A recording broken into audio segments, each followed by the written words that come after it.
Hello everyone, welcome back to my channel.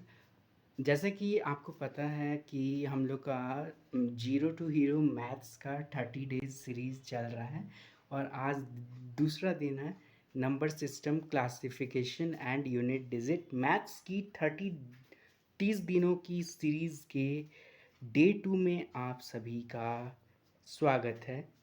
कल हमने अपनी नींव मजबूत की थी, कैलकुलेशन ट्रिक्स वगैरह देखा था और आज हम स्क्वायर रूट, क्यूब रूट देखा था और आज हम गणित की असली रीढ़ की हड्डी यानी नंबर सिस्टम, संख्या पद्धति को शुरू करने जा रहे हैं। अगर आपको कभी भी मैथ्स कठिन लगा है तो उसकी वजह सिर्फ इतनी है कि आपके बेसिक्स क्लियर नहीं है। आज हम उस कमी को हमेशा के लिए दूर करेंगे। आज के इस सेशन में हम पहले क्लासिफिकेशन ऑफ नंबर्स, संख्याओं का वर्गीकरण को इस तरह समझेंगे कि आप कभी भी रेशनल, परिमेय और इरेशनल, अपरिमेय संख्याओं में कंफ्यूज नहीं होंगे। इसके बाद हम यूनिट डिजिट की एक ऐसी जादुई ट्रिक सीखेंगे जिससे आप बड़ी से बड़ी कैलकुलेशन का जवाब सिर्फ 5 सेकंड में निकाल सकेंगे। तो अपनी नोटबुक और पेन उठा लीजिए और चलिए शुरू करते हैं। Section 1, classification of numbers. Classification of numbers. सवालों को हल करने से पहले हमें अपने किरदारों को जानना होगा। नंबर सिस्टम को आप एक बड़े फैमिली ट्री, पारिवारिक पेड़ की तरह समझ सकते हैं। इस ट्री में सबसे ऊपर आते हैं कॉम्प्लेक्स नंबर्स, मिश्रित संख्याएं। दुनिया का कोई भी नंबर जिसका आप नाम लेंगे वो इसी के अंदर आता है, मिश्रित संख्याएं। कॉम्प्लेक्स नंबर आगे चल के दो मुख्य भागों में बढ़ जाते हैं, रियल नंबर्स, वास्तविक संख्याएं, और इमेजिनरी नंबर्स, काल्पनिक संख्याएं। इमेजिनरी नंबर्स, काल्पनिक संख्याएं, पहले इन्हें छोटा सा समझ लेते हैं। काल्पनिक संख्याएं वे संख्याएं होती है जो असल में नंबर लाइन, संख्या रेखा पर मौजूद नहीं होती। ये तब बनती है जब हम किसी निगेटिव नंबर का स्क्वायर रूट, वर्गमूल निकालने की कोशिश करते हैं। इन्हें हम IOTA सिंबल से डिनोट करते हैं। एग्ज़ाम्स में इनसे ज़्यादा सवाल नहीं आते लेकिन इनके बारे में जानना ज़रूरी है। वास्तविक संख्याएं, रियल नंबर्स। अब हम लोग स्टार्ट कर रहे हैं। रियल नंबर्स, असली खेल यहाँ से शुरू होता है। कोई भी नंबर जिसे आप एक नंबर लाइन पर दिखा सकते हैं वो रियल नंबर है। रियल नंबर्स के दो बड़े हिस्से होते हैं, रेशनल परिमेय और इरेशनल अपरिमेय। Rational and irrational numbers. Rational numbers, परिमेय संख्याएं, कोई भी ऐसी नंबर जिसे हम FRAC के रूप में लिख सकते हैं, जहां P और Q दोनों पूर्णांक इंटीजर्स है और नीचे वाला नंबर यानी Q कभी भी जीरो नहीं होना चाहिए। ठीक है, दो जगह रुक जाते हैं जैसे 0.5 या जो बार बार रिपीट होते हैं 0.333, इस टाइप से, वे भी रेशनल नंबर होते हैं। इरेशनल नंबर, अपरिमेय संख्याएं, वे नंबर जिन्हें हम सिंपल फ्रैक्शन, भिन्न के रूप में लिख सकते हैं। इनमें इनके दशमलव वाले मान कभी खत्म नहीं होते और न ही कोई पैटर्न रिपीट होता है। इसके सबसे मशहूर उदाहरण है पाई, पाई स्क्वायर रूट।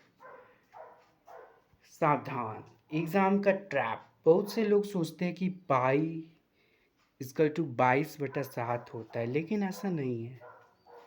फ्रैक्शन 22/7 तो बस कैलकुलेशन के लिए माना गया एक करीबी मान है। पाई एक अपरिमेय इरेशनल संख्या है, जबकि फ्रैक्शन 22/7 एक परिमेय रेशनल संख्या है। इंटीजर्स एंड फ्रैक्शन के बारे में बात करें तो परिमेय संख्याएं आगे चलकर फ्रैक्शंस और इंटीजर्स में बट जाती है। ये जो परिमेय संख्या है रेशनल नंबर, वो आगे चल के दो पार्ट में बांट दिया जाता है, एक फ्रैक्शंस और एक integers. Negative integer, positive integer. Integer यानी वो साफ सुथरे पूरे नंबर जो नंबर लाइन पर होते हैं, जैसे -3, -2, -1, 0, 1, 2, 3 एक्सेट्रा। निगेटिव इंटीजर्स जिसमें माइनस लगा हुआ तो है होता है, -1, -2, -3। होल नंबर्स क्या है? अगर आप जीरो को भी शामिल कर ले और सारे पॉजिटिव नंबर्स को मिला दे, पूरा पॉजिटिव नंबर्स को एक साथ कर ले और जीरो को भी शामिल कर ले, तो ये होल नंबर्स है। नेचुरल नंबर, अगर आप ज़ीरो को बाहर निकाल दें और सिर्फ एक से गिनती शुरू करें, 1, 2, 3, तो इन्हें प्राकृतिक संख्याएं या काउंटिंग नंबर्स कहा जाता है। Even, odd, prime and composite numbers. Even numbers जो दो से पूरी तरह कट जाती है, जैसे 2, 4, 6, 8। ऑड नंबर्स जो दो से नहीं कटती है, जैसे 1, 3, 5, 7।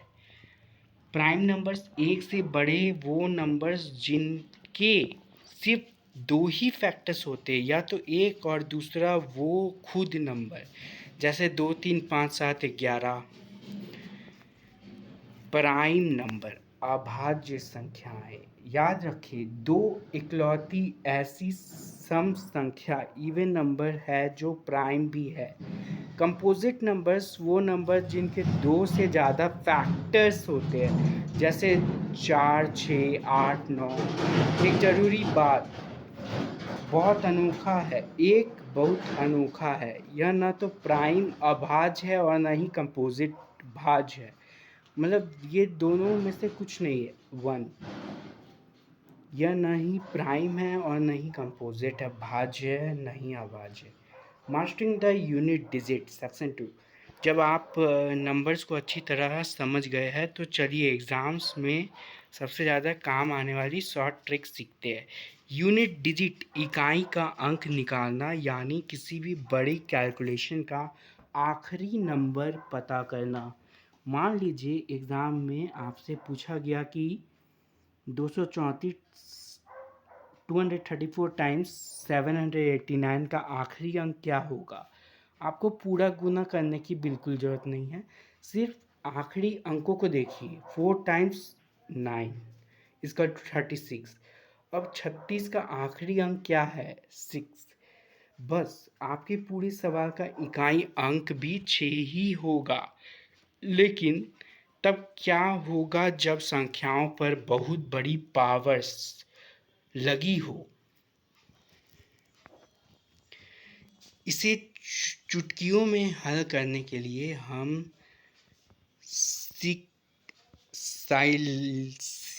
साइक्लिसिटी का इस्तेमाल करते हैं। हर नंबर का आखिरी अंक एक निश्चित पावर के बाद खुद को दोहराने लगता है। इस आधार पर हम 0 से 9 तक के सभी अंकों को 3 आसान ग्रुप्स में बांट देते हैं। ग्रुप 1, नो चैलेंज क्लब, 0, 1, 5, 6 इसमें आ जाता है। 0 के अंत वाले नंबर की कितनी भी पावर हो, आखिरी में 0 ही आएगा। 1 के अंत में आने वाले नंबर की पावर कुछ भी हो, आखिरी में 1 ही आएगा। 5 के अंत में आने वाले नंबर कुछ भी हो, आखिरी में 5 ही आएगा। 6 के अंत वाले नंबर की पावर कुछ भी हो, आखिरी में 6 ही आएगा। ठीक है। शॉर्टकट, अगर पावर ऑड है तो इकाई अंक हमेशा 4 होगा। अगर पावर इवन है तो इकाई अंक 6 होगा। Rule of 4 and rule of 6। Shortcut, अगर पावर ऑड है तो इकाई अंक 9 होगा। अगर पावर सम है तो इकाई अंक हमेशा 1 होगा। रूल ऑफ 9, यूनिवर्सल ट्रिक, क्योंकि पैटर्न हर 4 स्टेप के बाद रिपीट होता है, इसलिए आपको बस पावर को 4 से भाग देना है और रिमाइंडर शेषफल देखना है। अगर शेषफल 1 बचे तो इकाई अंक होगा नंबर 1।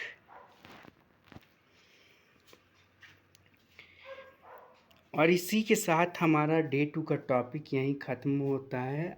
आप संख्याओं का वर्गीकरण भी अच्छी तरह जानते हो और यूनिट डिजिट की साइक्लिसिटी पर भी आपकी पकड़ मजबूत हो चुकी है। और यह देखने के लिए आपको आज का कॉन्सेप्ट कितना समझ में आया, मैं आपको एक होमवर्क सवाल दे रहा हूँ। मुझे बताइए कि 47 इंटू 95 का इकाई अंक क्या होगा। अपना जवाब कमेंट्स में ज़रूर लिखें, मैं खुद आपके कमेंट्स चेक करूँगा।